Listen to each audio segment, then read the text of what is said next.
normal. Yeah, Rue does it too, like especially when we come home after being gone, and he's all excited. Yeah. All right, Pops, whenever you're ready, hold on. Take one. Don Marcotte, take one. Okay, I'll start right from the beginning. And that was in 1934, in June of 1934, my father got my mother pregnant. There was only one bad thing about this, and that was he was married. She wasn't. To somebody else. Duh. Hey, I'm sure it was clear. do you want to get in there? So, anyway, at that time, now remember this is 1934, and I was born in 35, having a child out of wedlock was a real scandal. You know? They called them illegitimate kids or bastards. That's where bastard child comes from. So, my mother, in order to avoid the scandal as much as possible, went to live with her sister in Sanford, Maine.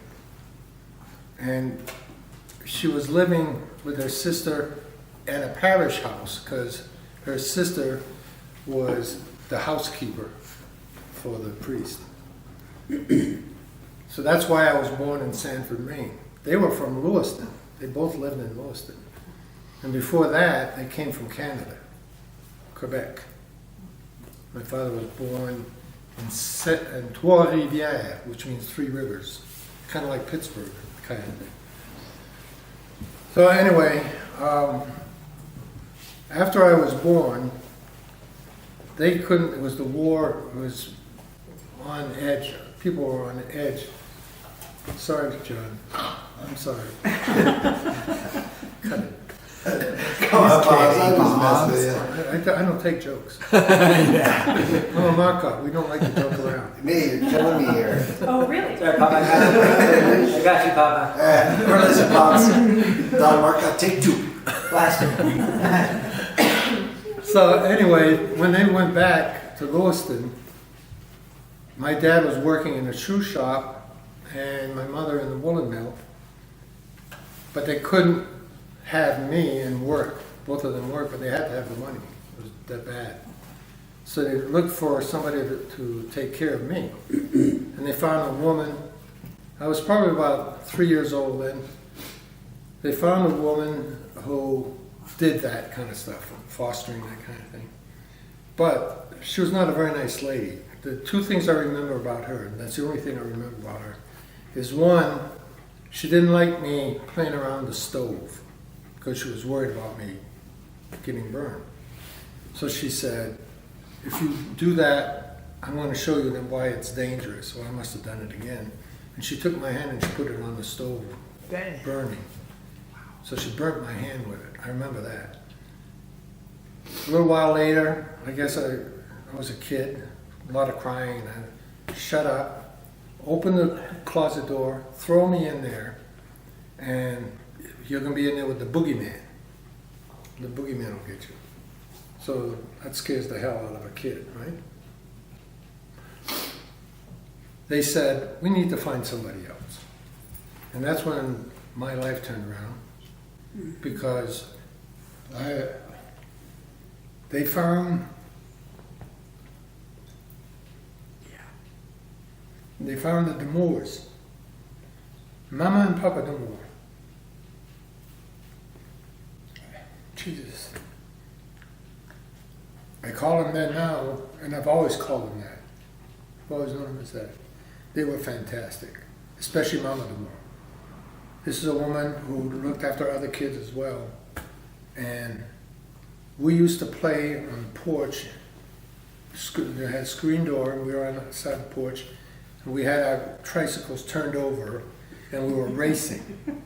You know, two little kids going all day long, not one peep out of her.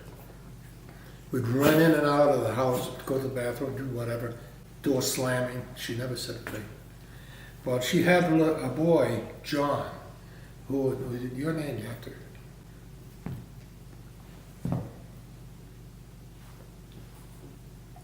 But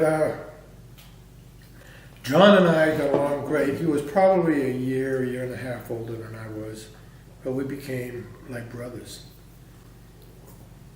And one thing I remember between us was at 5 years old, we had to have our tonsils out. So the question was, the doctor says, who wants to go first? And I said, I'll go, because there was ice cream afterward. We were going to get ice cream. So we both had our tonsils taken out. And that was, like I said, I was about 5 years old then. I went to 1 year of school. It was kindergarten at 5. And then I started living in and out of, not nursing homes, Boarding school. boarding schools, out of boarding schools. So I went a couple of years to St. Louis and Scarborough, Maine. You know Scarborough? That's where I live now. Yeah. I don't know if that thing is still there, if the school is. It was St. Louis School, right on 128. Yeah. Yeah. Anyway, and then I went to Jackman, Maine. Now you know about Jackman, right? Who was it about Jackman? No, What? no. Jackman, Maine. It was on the border of Vermont, near Canada. And I went there for 3 or 4 years. And then I went to another boarding school in Manchester for a year. The first 17 years of my life, I was with my parents for at most 7 years. Otherwise, I was in boarding schools with the nuns. And I did have one nice experience in Jackman, Maine, because I fell in love with one of the nuns. Her name was Sister Rose. Sister Rose. I can picture her today. She's gorgeous. Rosy cheeks. And they had that outfit that they had on. But she was fabulous. And she always treated me really, really well. And I also did very well in the choir.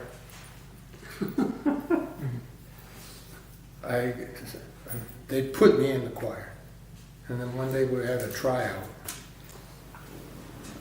And while we're singing, the nun said, wait a minute, something isn't right here. Okay, let's start over again.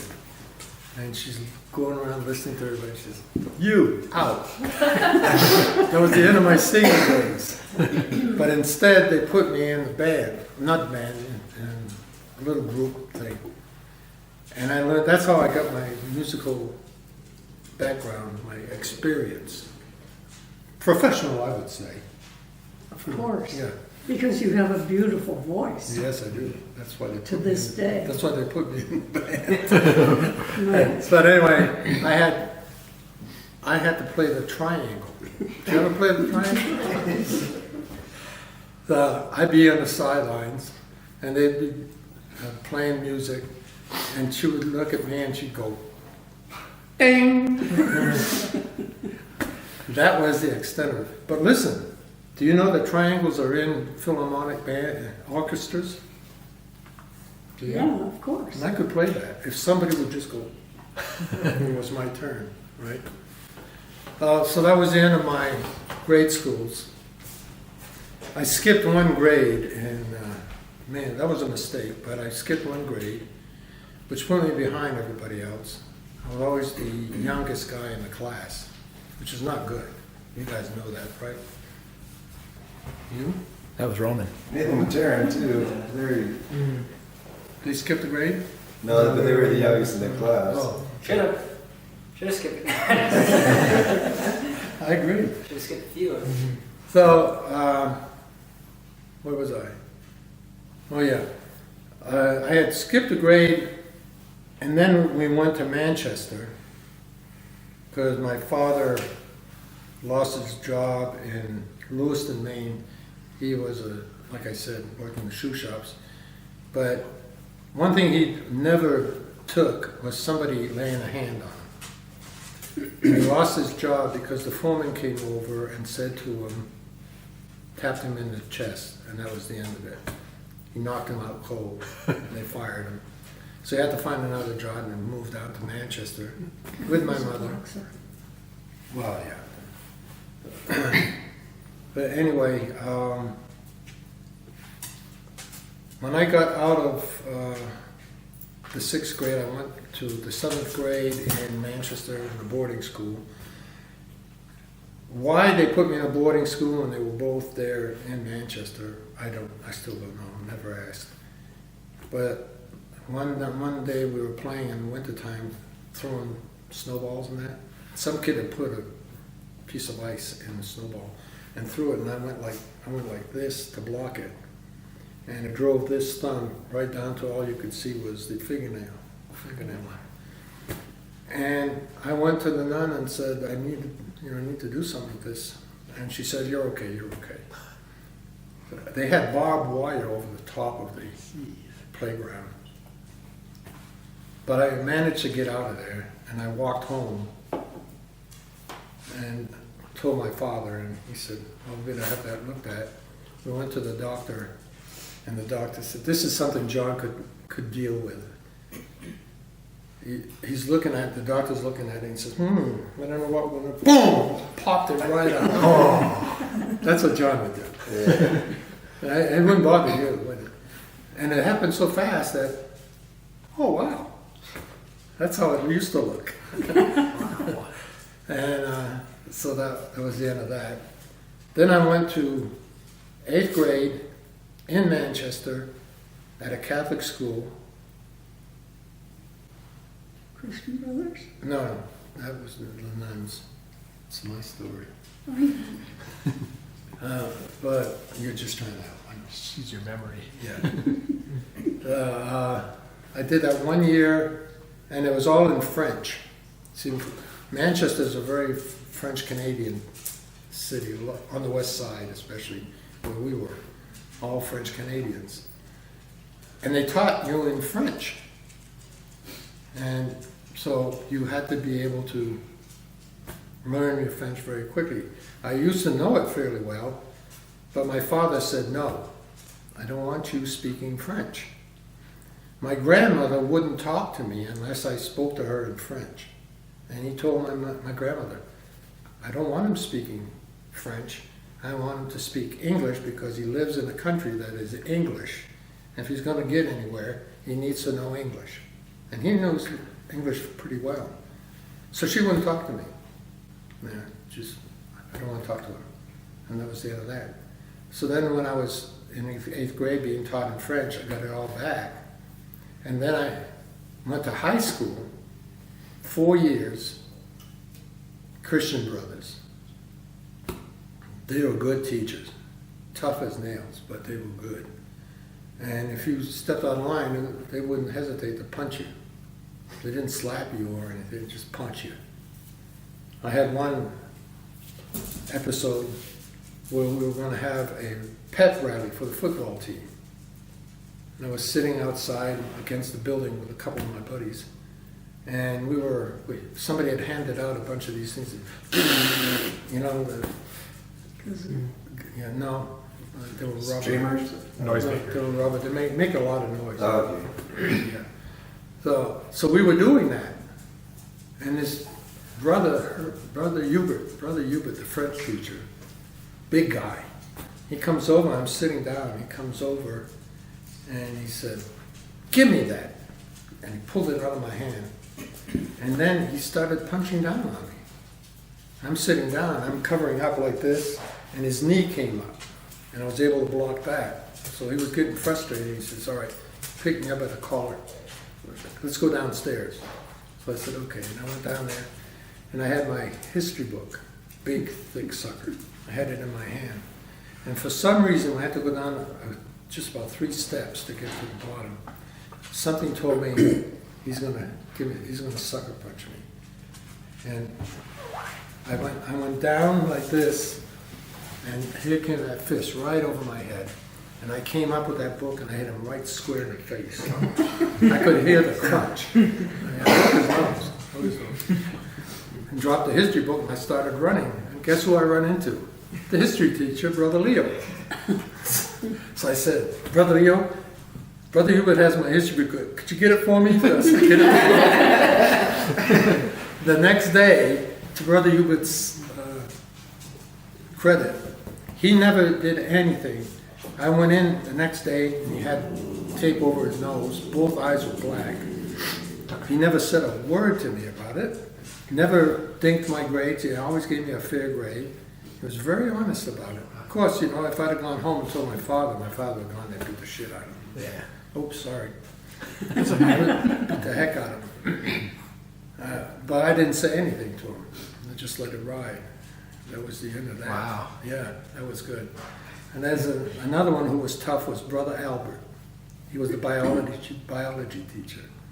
And he had a way, if you were paying attention, you weren't being good, he'd say, he'd take your hand and put it on there and he'd say, leave your hand there. And then he'd hit it with a ruler. So one day, it was my turn. Whoa. Chill. Tucker. Come on, Hank. Come on. Come on, Hank. You can't make it up there. Yeah, I can. He did it before. Anyway, he told me to put my hand there, and then he took his ruler and he went down and I moved it. Mine. Donald. Donald, put your hand on the table. I put it back on the ruler, pulled it. Bang! I did a third time, I did it again. He took the biology book, which was pretty thick, picked it up, hit me on the head, and moved on. He was just a little guy. There was nothing to him at all. I loved the Christian Brothers. I had a great education. But, well, there's no but about it. They were just great. So I graduated from high school. Then I didn't know what to do. I graduated, I was 17 years old because I'd skipped that year. So I was 17 years old. And I'm trying to think, what the hell am I going to do? I can't go to college because my parents can't afford it. So what am I going to do? And then I saw this. US Air Force, get your GI Bill. That's it, that's the answer. So I went to the recruiting place. He said, how old are you? I said, 18. He said, no, you're not. How old are you? Well, I'm going to be 18 in a few months. Okay. Just a few months? I said, yeah, about 4 months. Okay. Gave me a test and all that stuff. So, okay, well, we'll take you in. Report here in January. So I went there in January. He gave me some stuff, put me on the train, sent me up to Geneva, New York, to Sampson Air Force Base. And they said, you're going to do 10 weeks here.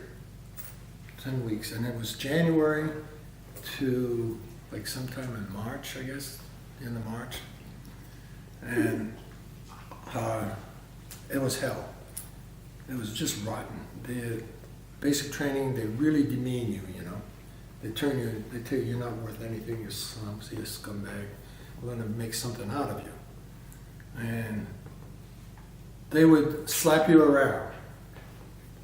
And I swear to God, when this one guy, this sergeant, hit me in parade line when they said right turn, and I started to go to the left, and then I corrected myself and he stopped it. He came over. Do you know your right from your left? I said, yes, sir. Well, slaps me across the face, hard. Not even that's to your right side. Remember that. Or left side. Remember that. And I thought to myself, you son of a bitch, I'm going to find you someday. I never did. I never did. But I wanted to very badly. And we went through basic training. And what happened was that when we got in there for 10 weeks, they changed the things that it's going to be 8 weeks. So some guys that were coming in there were going to get out before we are, and they came in after we got this. So that typical, you know, we hate them, they hate us. And we had before we could leave, we had an overnight bivouac, and it was the 8-weekers against the 10-weekers. And at night, cold, muddy, wet. God, it was awful. And it was boring because you're sitting there in your position and you're just waiting for somebody to come by and make you do something. And then I heard these people going on a little bit ahead of us. And I said to my buddy, I said, you know what? I'm going to go over there and see what's going on. He said, okay, I'll wait here. So I went. We were big dummies, all of us. This guy comes by, I said, hey, there was a red team and a blue team, that's what it was. I said, what are we supposed to be doing anyway? He says, oh, I'm not sure, I think we're supposed to go down there and tell me everything that they're supposed to do.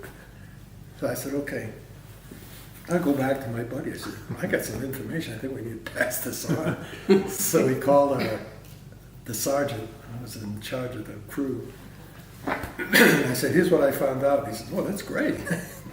I know they ambushed him and won the battle because of the ambush. But nobody ever said anything that it was me.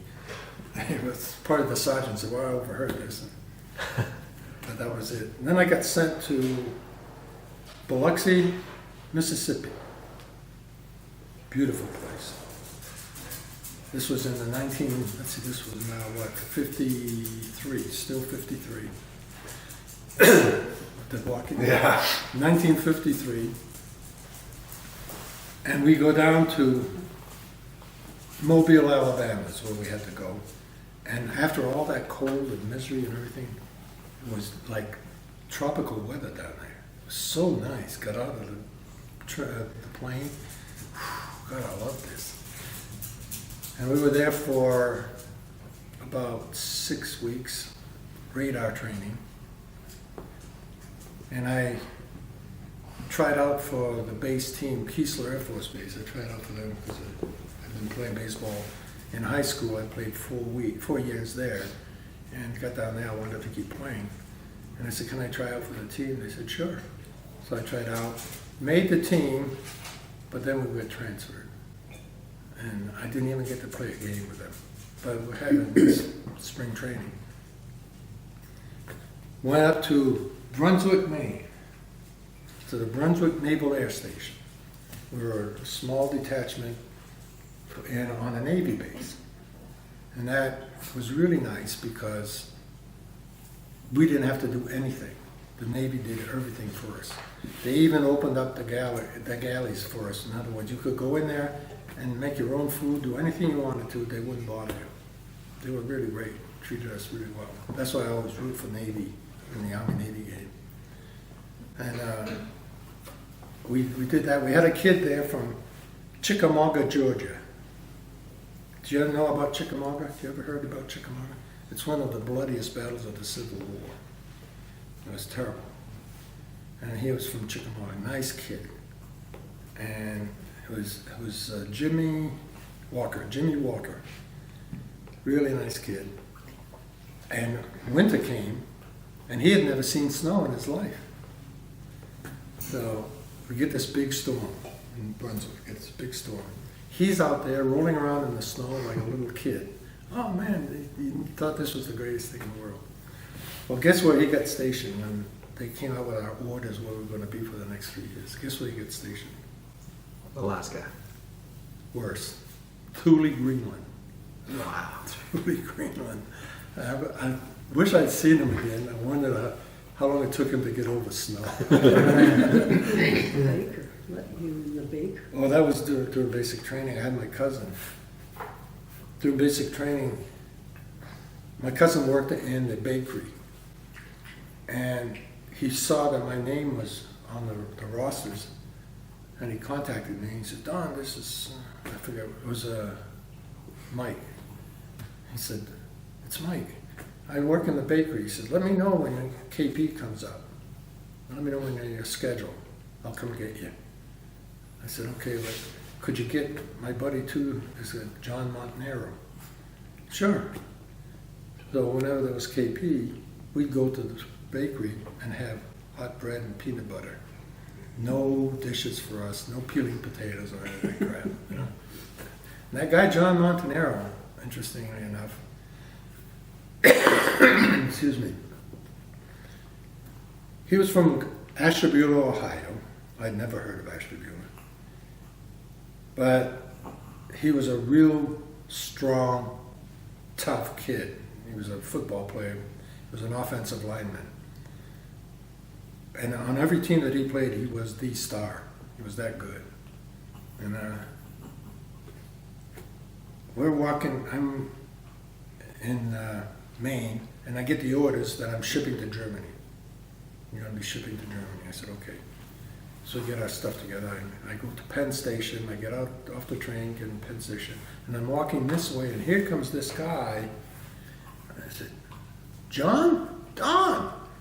He's got orders to Germany. And we ended up going across on a single stacker. I mean, it was called the USNS Geiger. It was a troop ship. And it was going across the North Atlantic at the worst time, according to the captain, worst time of the year to be going across. It was so rough that they had to put these thick ropes around the ship so that if you ever went out on board, outside The deck. on the deck, thank you. So you had to hold on to those things because you get washed off. The waves would come right over that little dinky thing that we were on, just wash you right off. So we'd hold on to those. And one thing you weren't supposed to do is smoke a cigarette out there. And especially don't you flick it. So John has a cigarette. And I said, well, let's go on in. He said, yeah, flicks it. And it was like fireworks right at the captain's window. Oh. You know, steering the ship and all that. Just came out. Let's get the hell out of here. We were hustling down, and the word came out. We want to know who flicked a cigarette out there. We didn't say anything. We want to know, or else nothing. Don't do it again.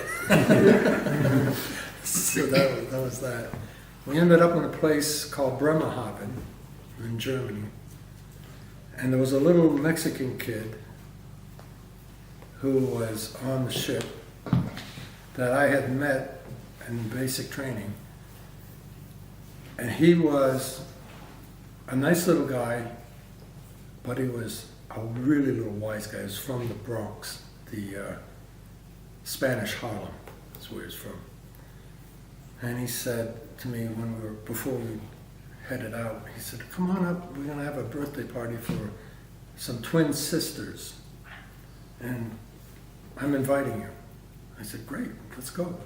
So we walked up there through Harlem, into Spanish Harlem, and we get attacked by these little kids throwing rocks at us. I mean, they were little kids. Well, this guy picks up some rocks and starts firing back at the kids. I said, what the hell are you doing? You know, you could kill him. Teach him a lesson. And we managed that. We went to the party, and the twins were the most beautiful women I've ever seen in my life. Both of them. Absolutely gorgeous. And I said, you're leaving this? He said, yeah. He said, they're my cousins. So I said, oh, good. We got to Bremerhaven, like I said, and this little guy, you were supposed to be nice to the Germans. This was not that long after the war. We were supposed to be nice, don't insult them or anything. So this guy is yelling up at the guy who's unloading the ship, calling him a Nazi bastard. And, I mean, just filthy mouth. And I thought, you're going to get in big trouble here. But no, he didn't get in trouble. Instead, he was stationed in Spain, where you couldn't wear a uniform. You had to stay on base, and if you got off base, you had to wear civilian clothes. The guy had it made. He had a great time there. And then John and I both got transferred to Freising, Germany, which is now the airport for Munich, but at that time it was a little town. And it was the best duty I've ever had in my life. It was fantastic. That was not nice. There's a nice stomach. Okay. Helps somebody like to stop you for a second. Sorry. Now, the reason I'm telling you guys this is because I never got that kind of information about my parents. I knew nothing about my mother except that she had 2 sisters and 2 brothers. I never met my grandparents on her side, never met her parents. Only met my grandmother. She didn't like me. But I've had all these things that I wish I had asked these kinds of questions. Like you used to ask Reggie, remember? Mhm. And he'd fill you in on that. So you know a lot more about him than I do. And I thought, it's going to be boring as hell, and it is. But at least I'll give you something that you know that you didn't know before. Yeah. That's all. And I didn't want to, what do you say? I don't want to leave the earth without giving you some insights to where you came from. And because the Marcottes had quite a reputation back in Maine, didn't they? They had a Marcotte mayor in most of them. Nate, wake up, come on, just tell them a story. I'm wide awake. I'm not blinking. Over here farting. Because of ruckus. Got a positive touch. Saying it was his stomach. Blame it call. It actually was his stomach. Yeah. Okay, when I got to That joke Germany was- and got down to Freising, I tried out for the baseball team. We were lucky, we had a commander who was a nut for baseball. And he wanted to have the best team. Well, we're just a small detachment, only about 200 of us there. And you're not going to get a very good team out of just 200 people. When you got Ryan Maine's got thousands of people, and Bitburg, not Bitburg, but Wiesbaden got thousands of people. And we were all in this Germany-Austria league. But this guy recruited. He was such a fanatic. He recruited people. He'd find out where these ex-ball players, major league ball players were, and he would recruit them to his base and put them on the team. So we had a pretty darn good team. And Eddie Zajac was one of them. He was, to me, was the best. We got to, so we would have spring training, just like the majors. I mean, this guy was a nutcase. We liked him though. We had spring training, and then we had a season of baseball, and at the end were the playoffs. So I had almost a year of playing baseball, and the crew chief told me, you know, Don, if you insist on playing baseball instead of doing the radar duty here, I'm never going to put you up for a promotion as long as I'm here. I said, that's fair, but I'm going to play baseball. He said, okay. And that was it. He became a friend of mine, good friend of mine. And we got a chance to go play up in England. They asked us, we had such a good team, people in other bases wanted to see us play. So we got asked by the English, not the English, but the English bases, American bases in England, would you come up here and do a tour of our bases? And the coach said, sure, we'll do that. And we went up there. And then something happened. We were there, the first day we were there. Maybe you guys have all heard this before, but some of you haven't. First, we went into a place called Bushy Park, which is in Kingston-on-Thames, England. There's a big bridge over the, what's a big river in England? Thames, across the Thames. Don Hughes is about 6'6", and he and I were good friends on the team. And I said to him, Don, what do you say we go for a hike and see what's in this town? He said, yeah, good idea. So off we go. And we're walking across the bridge. We didn't know where the hell we were going except down into the Kingston. And down below I saw this little place that was renting out rowboats. And I said, hey Don, how would you feel about going on the Thames on the rowboat? What do you mean? I said, look down there, they're renting them out. Yeah, let's do that. So we get on this rowboat, and neither one of us can row at the dam. So one of we just stay in one place going opposite. But we started going, and as we're going on the river, here come these two girls on a rowboat, rowing perfectly. And I said, hey, let's chase them. He said, okay. Well, the girls went right past us. We're just struggling like hell. We look over on the shore, and there are these two girls just laughing at us. They thought, who are these clowns? What are they doing? So these two girls are over there, and I said to Dawn, well, let's forget about those gals that are over there. I said, how about those two over there? You see, they've been laughing at us. Really? I said, yeah. Let's go over there and see if they want to go for a boat ride. Not that anybody would go for a boat ride after seeing us, but they did.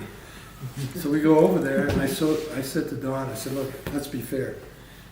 Whoever is the tallest, you go for her, and I'll go for the other one, because you're so tall.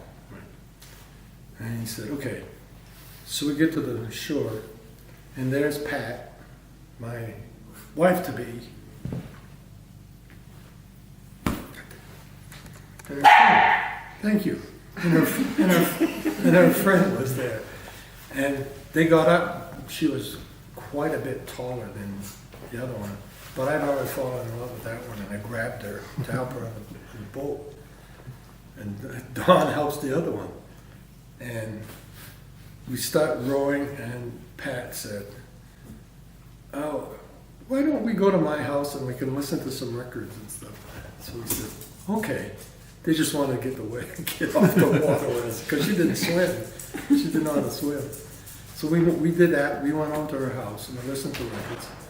And I asked her to go out to the garden, outside. And I said, I want to marry you. She says, what? I says, I want to marry you.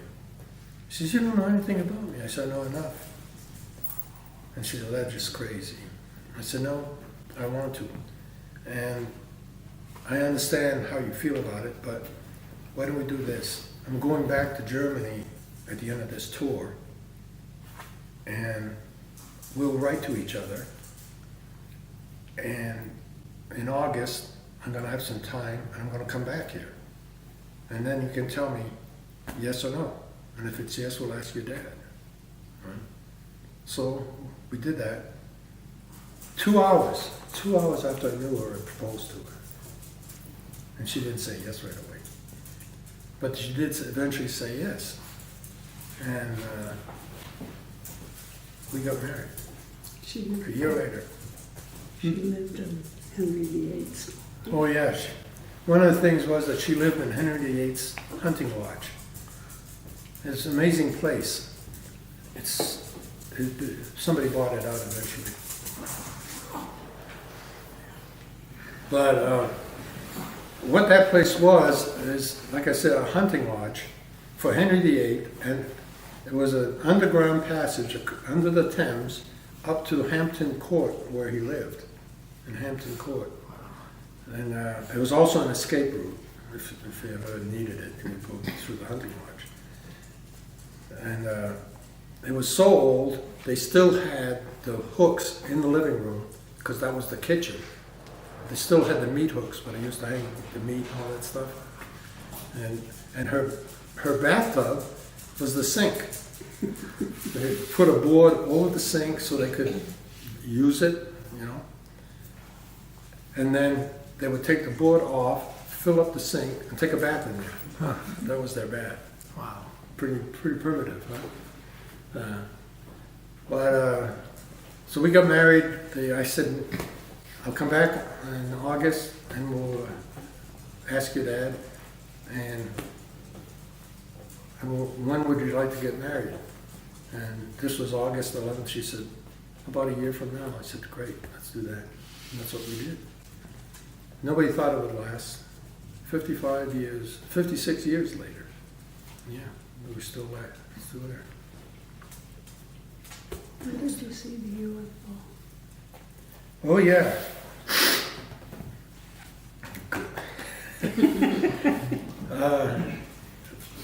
Those were the days of the UFOs. My dad saw saw a couple of UFOs in the early 50s. Never heard this. No? Never. He'd seen a couple. I had never seen any. But a lot of people were seeing them. There were really a lot of people seeing them. But we're coming back on our bus from the site that we were on, driving back to the base. It was just a little concern. It used to be a German barracks.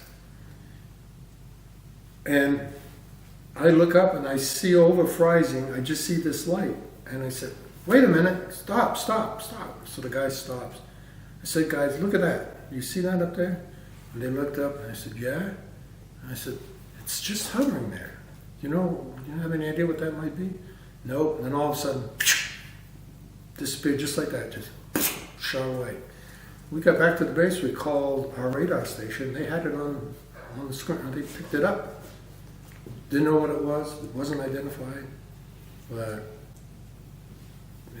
it was a UFO, I'm sure of it. The next base, no. Yeah, the next base picked it up. The base beyond us picked it up. So there was something there, and I'm sure it was a UFO. Wow. I mean, that was it. That was all it was.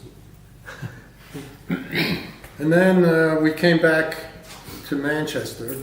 Pat and I came back to Manchester, stayed with my parents for a while. Now Steve is going to love this one. When he was born, there were two things that stand out for me. When he was born, he was old enough to start talking. My father loved Steve to talk to him and get him to talk. And one day there was a heavy fog in Manchester. And Steve went to the window and he pointed to, when my father pointed, he said, fuck. My father says, what? Fuck. Oh, yeah, that's it. Calls my mother over. Listen to this, it's gonna work. What is that, Steve? Fuck. That has always stuck with me. That was so funny. But then Pat had an English friend who had a baby, and she was looking after Steve. And she was nursing the baby. So she's got the baby at her breast, and Steve was just staring at her. And she said, this was Sheila. He remembers Sheila, I'm sure. She said to Steve, she said, what's the matter, Steve? Nothing, doesn't say anything. She said, oh, you know what this is? She said, what I'm doing is I'm feeding the baby. She's trying to educate him with this. Feeding the baby. Do you have any questions? How did you get the bottle in there? So those are two hilarious ones. And from that, we just, we had Steve, then we had Debbie, she was born in Poughkeepsie. Then we had Joan, who was also born in Poughkeepsie. And Paul, who was born in England. And that brings us pretty much up to date here. I went to work 5 years. Birth certificate. Oh, yeah. See, I didn't know that I was a bastard child. It didn't bother me at all if I'd known it. But in order to get married, I had to get stuff for the Air Force. And one of the things I had to collect was my father's marriage certificate, my father's birth certificate. And I got a letter from my dad. I got it, I gave it to the Air Force, I didn't even read it, didn't bother with it, but my father sent me a note saying, you probably noticed that we got married after you were born. I thought, no, I didn't. But okay, so what? I still don't know when they were married. I still don't know. Because I didn't bother looking at it. But it just shows how things change. From a scandal to who cares? Yeah. Yeah, that's the way it is. You bastard. Huh? I said, you bastard. Oh yeah, I've been called that many times. I say to people, how did you know? What were the different jobs you had? Oh, when you were in the States living with her folks? Oh, that's a nice part. That's nice because when we got back, I didn't have a job, and I got a job as a roofer, and I went to work. Decided to go to school, New Hampshire Technical Institute. Decided to go to school there, get a 2-year degree, and while I was there, I got a job with a guy, and his name was Pushy, P-U-S-H-E-E, Pushy. Nicest man you could ever meet. He was the sweetest guy. But he said to me, he said, if I hire you, are you going to disappear on me when you graduate? I said, Mr. Pushy, I will not do that. And I give you my word, I won't do that. Okay, I'll hire you. So he hires me out to do TV repairs, that kind of stuff. He already had one, but this guy needed another guy, and he got me to do it. At the end of the 2 years, I got an offer from IBM to go work for them. So I went to Mr. Pushy and I told him,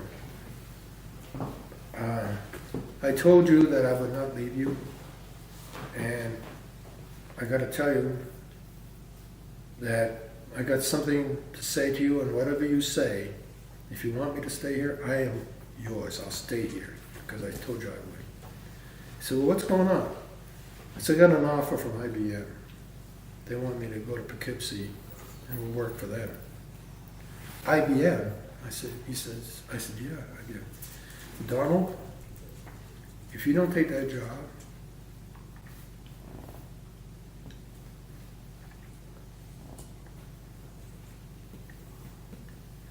I'm going to kick your ass up and down Elm Street until you take it. That's the kind of guy he was. So, then I went to Poughkeepsie, and the rest is history, pretty much. Went back to England, though. We did go back to England.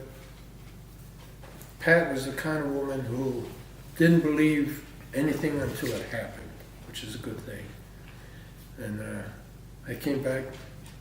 I had worked on the IBM 360. I'd been working in the plant in Poughkeepsie, and I heard about this thing in England. And I contacted this guy. Well, he was well up there in the company. I forget his name now. But I contacted him, and he said, sounds like exactly what we're looking for. So he said, if you go, it's a 3-year assignment, you're going to stick out the 3 years. I said, hell yeah, no problem there. So that's what we're looking for. They hired 11 people, I think it was 11 people. 8 of them didn't make it through the first year. They couldn't take living away from home. It wasn't the husbands as much as it was the women. They just did not want to leave home. You can understand that. You know, it's a foreign country. And we didn't have refrigerators. We didn't have central heating, any of that stuff there. And they just said, to hell with this. I want to go back home. So the guys said, okay, we want to transfer back. And they did. They replaced them with people who would stay. And we stayed. We just loved it. And when I announced it to Pat that I was going there with her, she said, okay. And I thought, God, I thought she'd be excited about it, you know? But she wasn't. She just, okay. But when it happened, then she was excited. Those were 3 great years in England. Really great years. And that's when we got you. It's always a downside to everything. That's what I said. Damn, who's this guy? Stealing my thunder. A couple of funny things that happened with John and Debbie. John would go over to these people's houses, and they had stained glass around their entryway, and he'd throw a rock to it. So they came over and told us about it. I said, oh, geez, I'm so sorry. I said, why don't we go ahead and get it replaced? We'll pay for it. And so they did.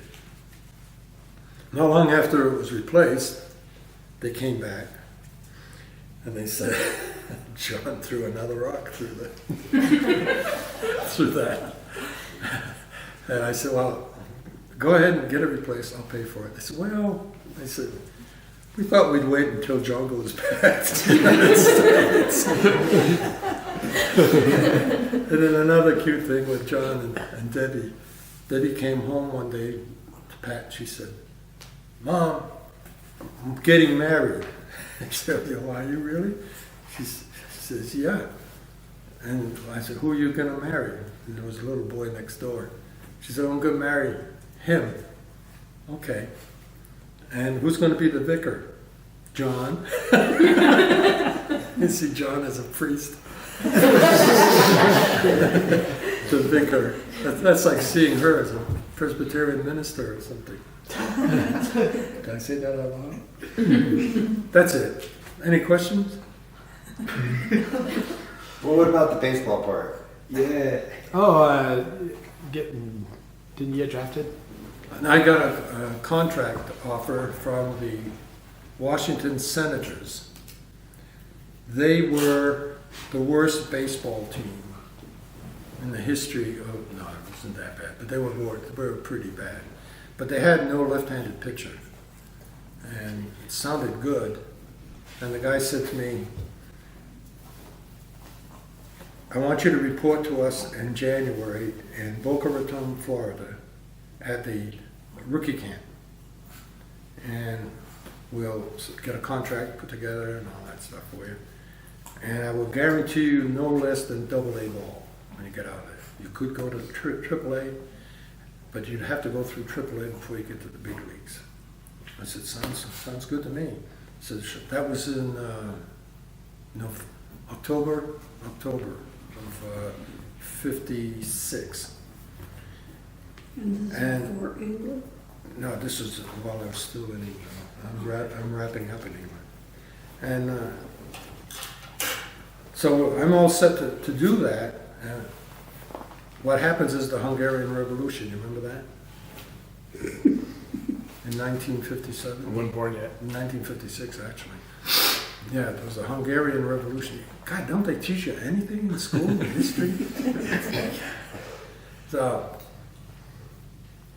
John Montanaro played football for Ramstein Air Force. He was their star player. He was so good.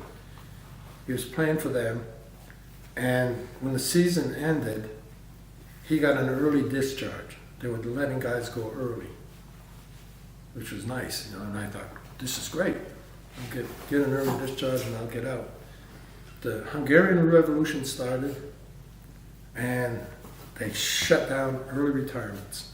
Nobody's getting discharged, or they thought this was it. We were right there. We were in Germany, right on the Austrian border, and then there's Hungary. And it never materialized. By the time I got out on my day, which was the middle of January. It was too late. And I sent a letter to the guy who offered me the job, and I told him, I can't do anything because we've been stopped. I can't make that January date. And he wrote back and he said, the offer is still open if you want to, next year, if you want to do it, I will leave it open for you. I said, I appreciate that. And I was going to do something, but then that was October was when she got pregnant. And by the time we got back to the States, she was showing pretty well. And we just decided that maybe we ought to put that off, because people were telling me, in those days, here's what you did. You went to high school. If you're lucky, you went to college. If not, you just got a job. If you went to college, you got a job and retired from everything else. But in my case, I didn't have a degree, and I talked to some former ball players who had gone to the majors, and they said, you got a wife who's pregnant, you're not going to get much money. You know, Back then. Yeah. Oh yeah. At that time, somebody like Ted Williams got $1,000 bonus or something like that in his day, in the early 40s. This was in the mid-50s.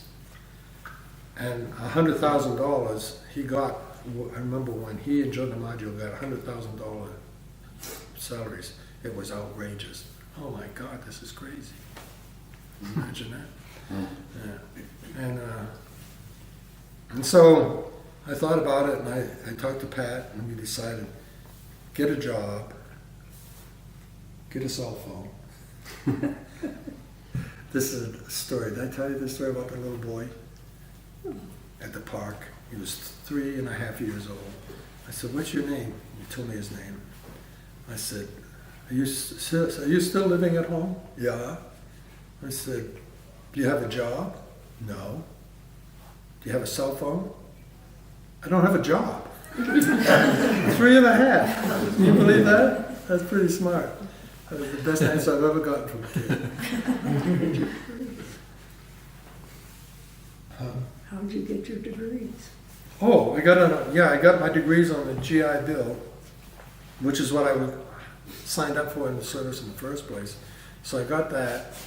This is after I got my job at IBM and came here to Boulder eventually. I went back to England and came back to Poughkeepsie, and then we came here, and it was 1964.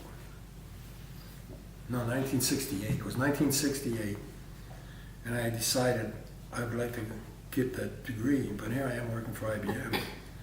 And the guy who was my manager was a great guy. He said, Don, I'm with you on this all the way. We'll work out something so you can do it. So I'd go to school in the morning, come back to work, or come to work in the afternoon and work until 10, and then I'd do my homework on their computers and do it over again. So I got out in 3 years, got that handled. Almost lost my job at IBM though. I was working on the computers, and this guy who was the lab manager had a hair up his butt. He said, I want that guy fired. And he said, why? Because he's using company equipment for his stuff. You know? So I went to, Don Beal was his name. I went to Don and I said, looks like we're in trouble. He said, don't you worry about it. He said, you're not going to get fired. So he went back and saw that guy. And he said, I told Don to do exactly what he's doing. And I'm telling you right now, I'm going to tell him to keep doing it. And you're not going to fire him because he's a good employee. So I'm sticking with it. He did. So I got through. How'd you use your French? And then I got out in 3 years because I took so many classes in French. Aced them all. Aced them all. They give the test, and 5 minutes later I'm out of the room. But then at graduation, just before graduation, they called me in and said, all those French classes, you're not going to be able to get credit for those. I said, why not? I said, because you know French. You were raised French. And we're not going to give you credit for it. I said, well, wait a minute. When does that happen? When I get out of high school and I come to you, when is my French no longer usable? He said, well, maybe a year, 2 years. I said, well, it's been, it's been, God, not 20 years, but a long time. I said, oh, we didn't know that. So then they said, okay, you can graduate. Wow. And then I wanted to go for my master's degree that you're doing, the master's degree. And I went to the finance people and I said, have I had anything left on my GI Bill for graduate work? She looked up some stuff and says, oh yeah, you're okay. You got another 4 years on your Vietnam service. I said, what? She said, yeah. You were serving in 1954, yeah, to 57, yeah. He said, that's when the Vietnam War started. Really? I didn't even know it. I was 3 years in the Vietnam War. Never knew it. But they paid for it. Vietnam, Korea. I joined during the Korean War, and then I did the Vietnam War. We kept them out of Germany. Both wars. They didn't come into Good job, Germany. There you go, Bugs. That's it. Sorry. No, that's great. Yeah, Yeah, any questions, Johnny? There she should, Reggie, You guys have- over you. This is as an aside here. When we were in England, Reggie, greatest guy in the world, you know. Reggie loved football, soccer, loved football. So he and I, every Saturday, we would get together, head into London, have something to eat at a pub, and then go to the game. And we did that for the whole time that we were there. But Renee, his wife, Irene, she didn't like that.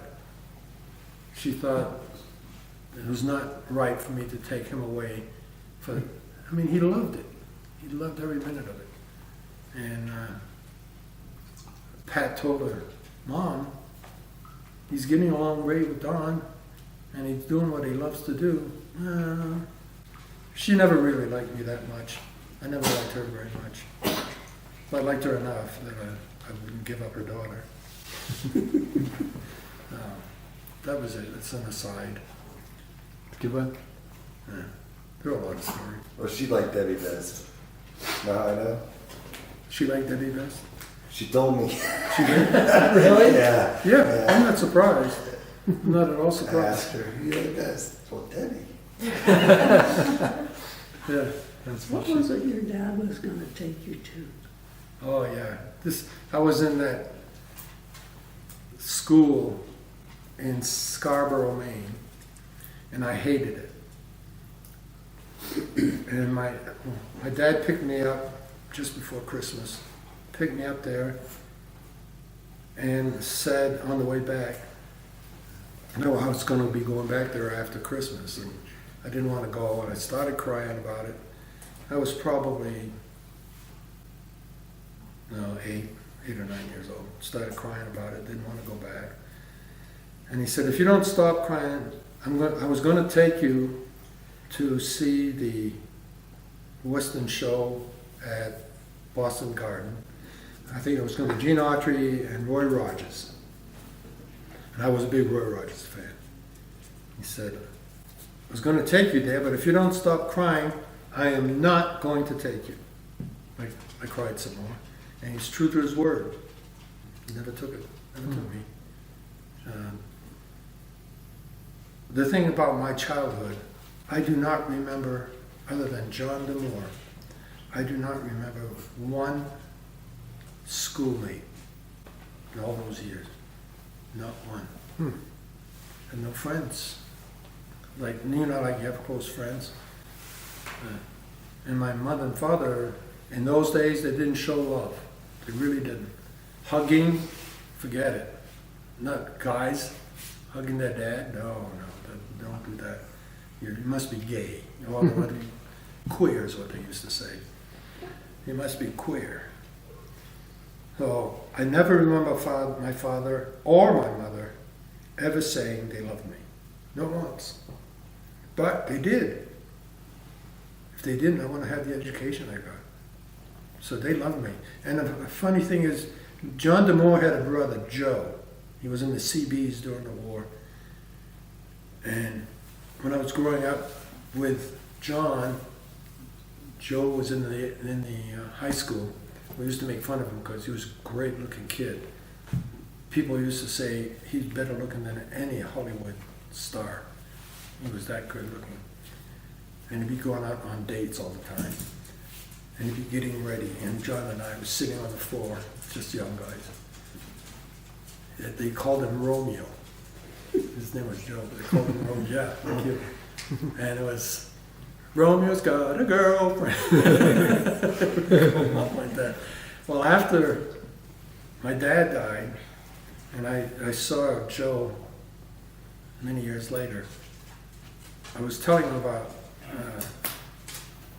he said, how did you get along with your dad? I said, fine, except that whenever we did something together, and I was helping him out, if I made a mistake, he'd cuss me out and tell me how stupid and useless I was and that kind of stuff.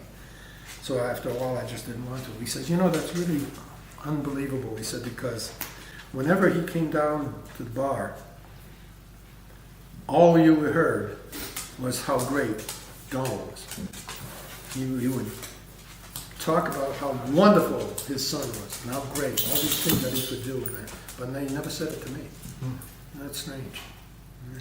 Did you know he was an alcoholic and what? Yeah, he was his mom? He was an alcoholic.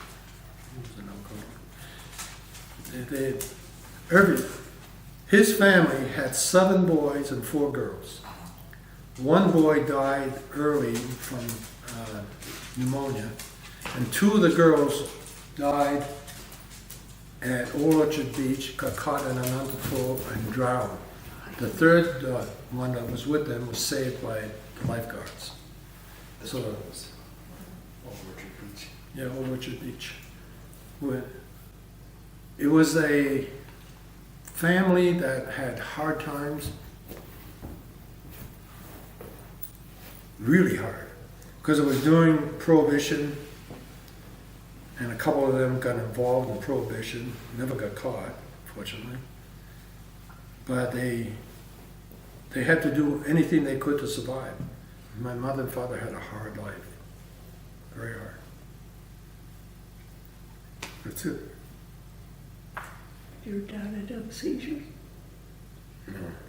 She knows more about it than I. I like the story where your dad punched the guy in the pool hall. Didn't he? Oh, yeah. Right across the street from us was a place called Rock Rimmon Club. And they played, he was a very, very good pool player. He beat the Massachusetts and New York state champs, and the Connecticut state champ. He beat all of those guys.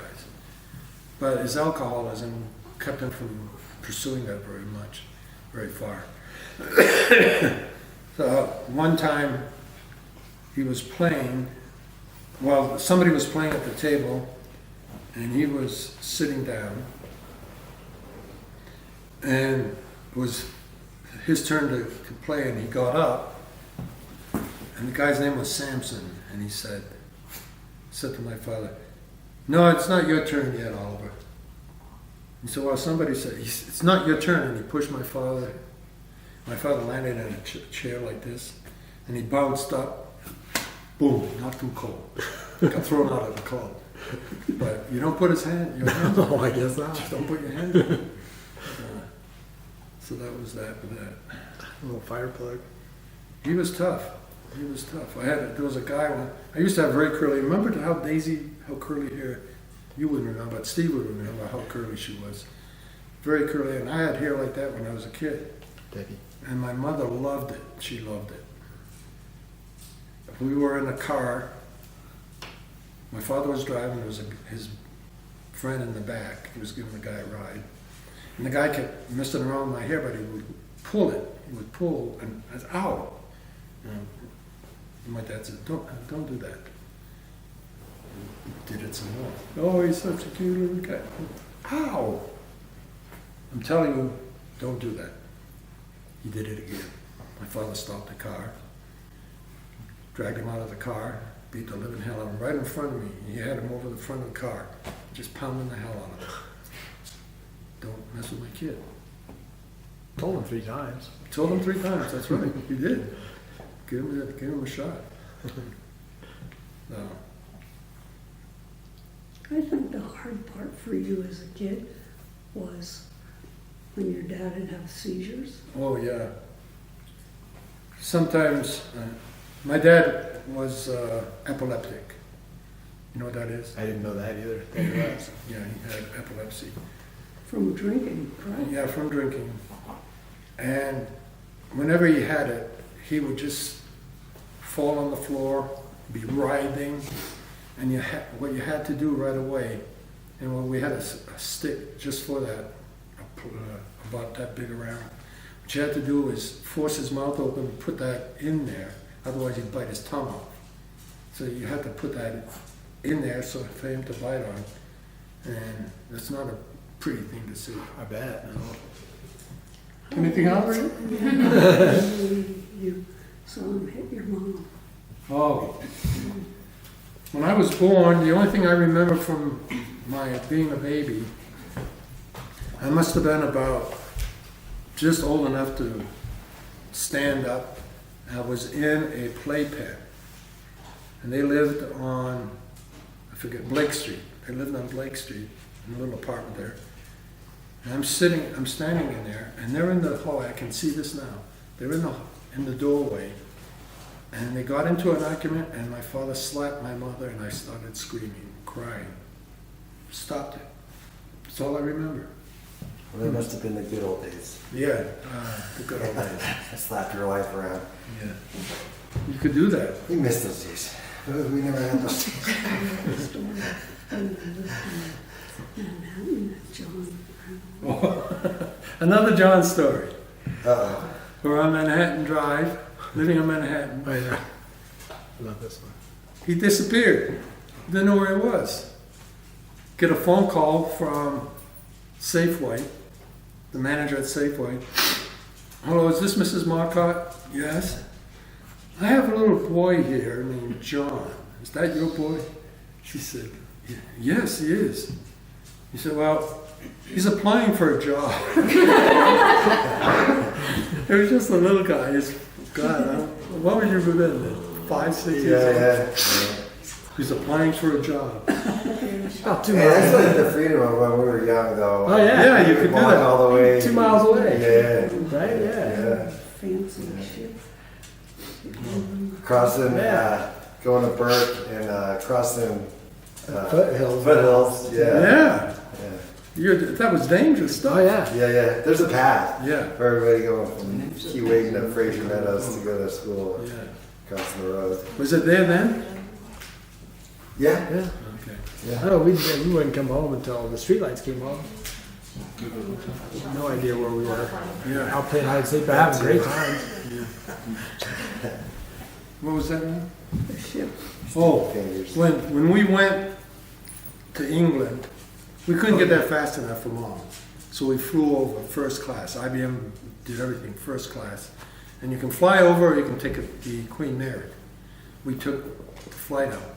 Coming back, we did the Queen Mary. And talk about a deal. You were, this was 1964, and you were born in 64, and you were just months old.